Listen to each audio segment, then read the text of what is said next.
আর ওখানে কি কোথায় থাকছি বা কী করছি। এখানে যে ট্রেন দাঁড়িয়ে আছে স্টেশনে, তো আমরা ট্রেনে উঠে পড়ছি, বাকিটা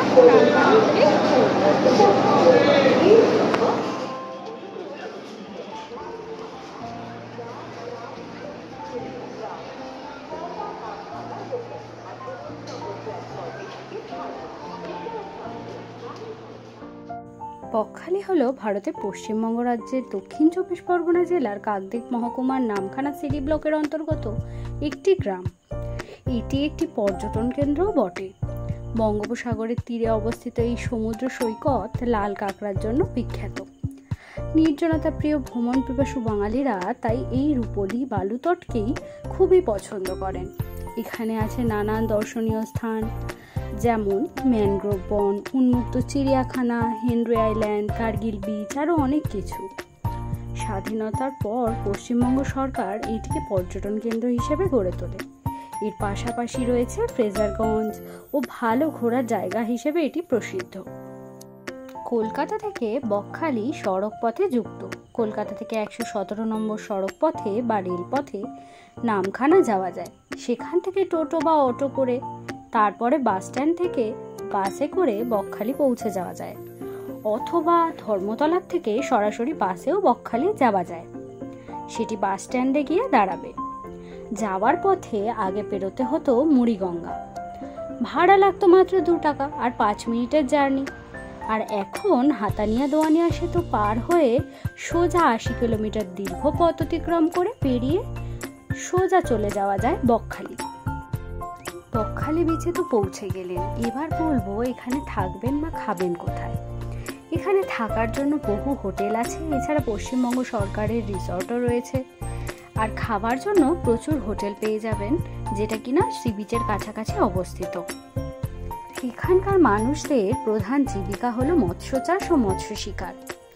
এখানে আরও একটা ইনফরমেশন দেওয়ার আছে, দীঘাতে যেরকম আমরা ভাটা হলে নামতে পারি, এখানে কিন্তু জোয়ার না হলে জলে নামা যায় না। সন্ধ্যের সময় এখানে নানা রকম ফুড স্টল এই সি বিচে দেখতে পারবেন। এছাড়া এখানে বিভিন্ন ফিশ আইটেম, ফিশ পকোড়া এবং ফুচকা, কর্ন, এসব অনেক কিছু পাওয়া যায়। এখানের এই সি বিচটি এত শান্ত এবং স্নিগ্ধ যে এখানে গেলে আপনার মন অনায়াসেই ভালো হয়ে যাবে। এখানে সন্ধ্যের সময় সি বিচে বসার জন্য কিছু চেয়ারেরও ব্যবস্থা রয়েছে। বিভিন্ন মানুষ এখানে যারা লোকাল পিপল, তারা কিন্তু এখানে এই চেয়ারের বসার ব্যবস্থা করে দেয়। তার জন্য ভাড়া লাগে 20 টাকা করে প্রতি ঘন্টা প্রতিজন। বকখালিতে ঢুকে আপনারা চাইলে হোটেলেও খেতে পারেন, চাইলে রান্না করার সুব্যবস্থাও রয়েছে। কয়েকটা হোটেল এবং রেস্টুরেন্টের নাম আমরা আপনাদেরকে ডেসক্রিপশন বক্সে দিয়ে দেব, সেখানেও যোগাযোগ করে দেখতে পারেন। দাম ভালো লাগলে তবেই যেতে পারেন। আমরা এখানে সাগরকন্যা হোটেল থেকে খেয়েছিলাম। হোটেলটা খুব মেনটেন নয়, কিন্তু রান্নাটা খুবই ভালো, তো সেখান থেকেও আপনারা চাইলে ট্রাই করতে পারেন। সন্ধে হলে বকখালি সি বিচ দুর্দান্তভাবে সেজে ওঠে। এখানে বিভিন্ন দোকান এবং গিফট শপেরও ভান্ডার রয়েছে। আপনারা চাইলেই যে কোনো রকমের গিফট এখান থেকে কিনে নিতে পারেন বাড়ির আত্মীয় স্বজনদের জন্য। এখানে অনেক ধরনের ঝিনুক, মুক্তো এইসবের জিনিসও পাওয়া যায়। তার পাশাপাশি হ্যান্ডিক্রাফটেরও অনেক জিনিস আপনারা পেয়ে যাবেন। সন্ধ্যের দিকের বকখালি সি বিচ একটা আলাদাই মায়াময় অনুভূতি তৈরি করে, যেটা আপনাদের মন ভুলিয়ে দেবে। আপনারা চিরজগতের যেসব জাগতিক ভাবনা চিন্তা, তার থেকে অনেক দূরে চলে গেছেন বলে অনুভব করবেন। দারুণ লাগবে এখানে যখন সন্ধ্যের হাওয়াটা আপনার মুখে এসে লাগবে। বকখালি তো চলে এলেন, খাওয়া দাওয়া করলেন, সি বিচে ঝাঁপিয়ে পড়লেন, খুব আনন্দ করলেন প্রথম দিনটা। কিন্তু পরের দিনের কথা যদি বলি, তাহলে প্রথমেই বলতে হবে এখানে খুব বেশি সাইট সিনের ব্যবস্থা নেই, তবে যে কটা আছে সে কটাই খুব ভালো। তো এখানে আপনারা সাইট সিনও করে নিতে পারেন। অটো, টোটো সমস্ত কিছুই পাওয়া যায়। জনপ্রতি ভাড়া 100 টাকা করে। একটা টোটোতে মিনিমাম 5 জন না হলে তাহলে কিন্তু ওরা নেয় না। সুতরাং আপনারা এইসব জায়গাগুলো ঘুরে দেখতে পারেন এবং তার এক্সপিরিয়েন্স আমাদের সাথে শেয়ার করতে পারেন। কেমন লাগলো আজকের ভিডিওটা সেটাও জানাতে ভুলবেন না। আমরা ছোটোখাটো করেই বকখালির একটা ভিডিও করেছি, আপনারা দেখে নিন কত সুন্দরভাবে এই ঘোরাটা আমরা সম্পন্ন করেছি। আপনারাও চাইলে একদিনের ছুটি নিয়ে এইভাবেই ঘুরে দেখতে পারেন বকখালি সি বিচ। যদি ভালো লাগে ভিডিওটা তাহলে লাইক, শেয়ার, কমেন্ট করতে ভুলবেন না। আর চ্যানেলটিকে সাবস্ক্রাইব করে দেবেন, সাথে সাথে বেল আইকনটিকে প্রেস করে দেবেন একবার, যাতে সমস্ত নোটিফিকেশন আপনারা পেয়ে যেতে পারেন এক মুহূর্তেই। এই যে জায়গাটা দেখতে পাচ্ছেন, এই জায়গাটার নাম হলো ফ্রেজারগঞ্জ। এটা সম্বন্ধে আপনাদেরকে সামান্য কিছু বলে রাখি। এটি একটি হিস্টোরিক্যাল প্লেসের মতোই জনপ্রিয়, কেননা এখানে ফ্রেজার সাহেব এসে তার নিজস্ব বাংলো তৈরি করেছিলেন মৎস্য চাষের উদ্দেশ্যে। তারপর থেকে এই জায়গাটার নাম হয়ে যায় ফ্রেজারগঞ্জ। আর এখানে প্রচুর পরিমাণে মৎস্য চাষ, ট্রলার এইসব এসে দাঁড়িয়ে থাকে। এই জায়গাটা দুর্দান্ত এবং খুবই উপভোগ্য। আপনারাও আমার সাথে সাথে এই ভিডিওটিকে আরেকটু এনজয় করে নিন।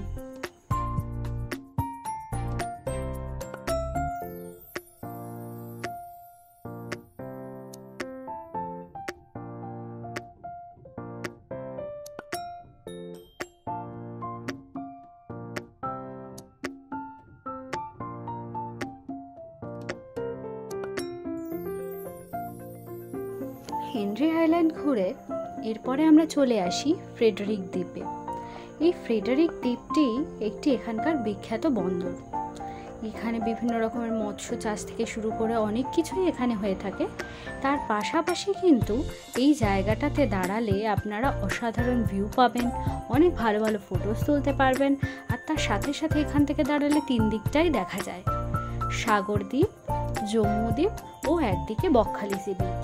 সমস্তটা কিন্তু তিন দিক থেকে এখানে দেখা যায়। তাই এখানে একটা অসাধারণ সুন্দর পরিবেশ তৈরি হয়েছে, যেটা আপনাদের কাছে খুবই উপভোগ্য মনে হবে।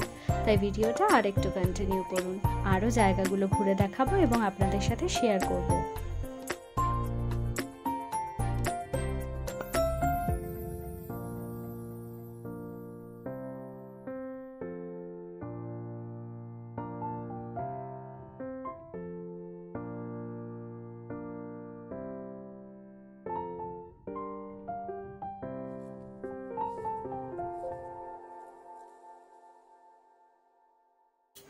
এটার পর আমরা পৌঁছে যাই কার্গিল বিচে।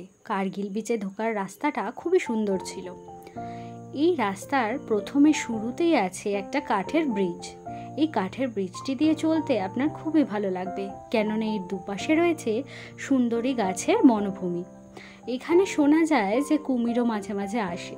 না, ভয় পাওয়ার কারণ নেই, প্রচুর মানুষ এখান থেকে যাচ্ছে। তবে ওখানে ইনস্ট্রাকশন দেওয়া আছে 1 by 1 যেতে। তাই আপনারা যদি 1 by 1 যান তাহলে এই জায়গাটাকে আরও বেশি উপভোগ করতে পারবেন।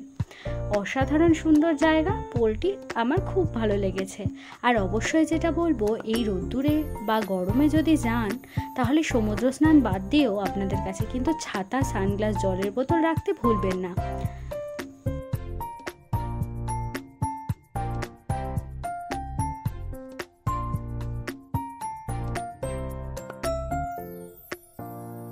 বেশ কিছুটা এইভাবে সুন্দরী গাছের বনভূমির মধ্যে দিয়ে চলার পর দূরে দেখতে পারবেন সেই সি বিচ, কার্গিল বিচ। এটা একটা অসাধারণ সুন্দর প্রাকৃতিক দৃশ্য উপস্থাপন করবে। এখানে ঢোকার আগে চারিদিকের বন এবং গাছগুলি এমনভাবে রয়েছে যেটা দেখলে আপনার মন মুগ্ধ হবেই। আর এই বিচটা এতই পরিষ্কার পরিচ্ছন্ন ও ইউনিক যে এখান থেকে আপনার ছেড়ে যেতে মোটেই ইচ্ছে করবে না। তাই বলবো, হাতে সময় থাকতে থাকতে সকাল সকাল বেরিয়ে পড়ুন এই সাইট সিনগুলোর জন্য, দেখলে অপূর্ব লাগবে।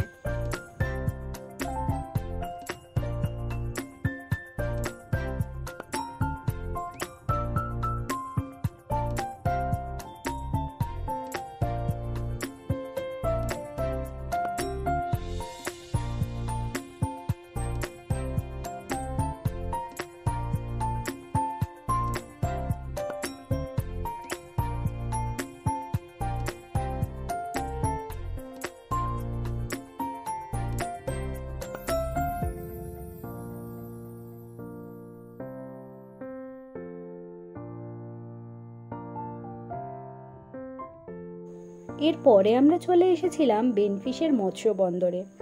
এই রাস্তাটাও খুব সুন্দর। এখানেও রয়েছে সুন্দরী গাছের বনভূমি। তার পাশ থেকে যাওয়ার জন্য রাস্তা, এবং এখানে বহু ট্রলার রয়েছে। ইনফ্যাক্ট জাল দিয়ে যে মাঝি রয়েছেন বা মৎস্যজীবীরা, তারা কিন্তু মাছ ধরে চলেছেন অনবরত। এখানে সকালবেলা আসলে আপনারা কিন্তু অবশ্যই মাছও কিনে নিতে পারেন।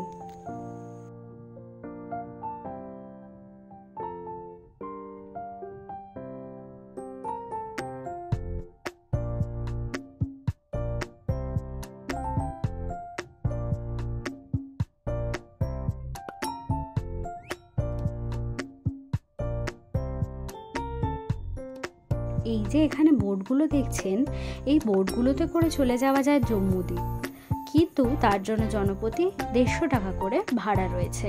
আর বোট পুরো ভর্তি হলে, মিনিমাম 10 জন হলে তবেই ছাড়বে। তো আমাদের জম্মুদ্বীপে যাওয়ার ছিল না, হাতে সময় অত্যন্ত কম ছিল, বাড়ি ফেরার তাড়া ছিল, তাই আমরা যেতে পারিনি, কিন্তু আপনারা ঘুরে দেখতেই পারেন।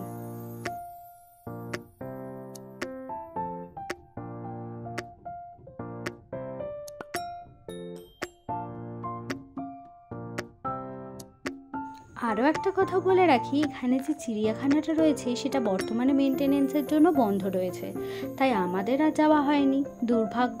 কিন্তু আপনারা গেলে আশা করি পরবর্তীকালে অবশ্যই এর ভেতরে ঢুকতে পারবেন। এখানে জীবজন্তুরা কিন্তু খোলা আকাশের নিচে থাকে, আর মানুষরা একটা নেটের বেড়াজালের মধ্যে দিয়ে হেঁটে যায়, লাইক জঙ্গল সাফারি। আপনাদের কিন্তু দুর্দান্ত লাগবে ব্যাপারটা। আমার তো এবার হলো না, আমি আশা করছি পরের বার ঠিক গিয়ে দেখতে পাবো।